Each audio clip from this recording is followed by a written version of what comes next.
আয় হায় 60 বছরে আমনে চাচা আমনের মালিকের কোরআন পড়তে পারলেন না? এই জীবনটা বুঝি এই বনে বনে শেষ করে দিলেন। চা দোয়ানে বইয়া বইয়া এই বন দিয়া চা দিয়া ভিজাইয়া। আহা ছি ছি ছি ছি।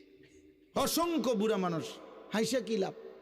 অসংখ্য বুড়া মানুষের জিন্দিগিটা তো শেষ বয়সটা উনি চা দোকানের সাথে চুক্তি করে নিছে, ওয়াকফ করে দিছে চা দোকানদার যে তোমার যে একটা চিকন টুল, এটা বইয়েও তো কোনো আরাম নাই, এটা যদি একটা সোফা হইতো তা তো মন্ডারে বুঝাইতাম।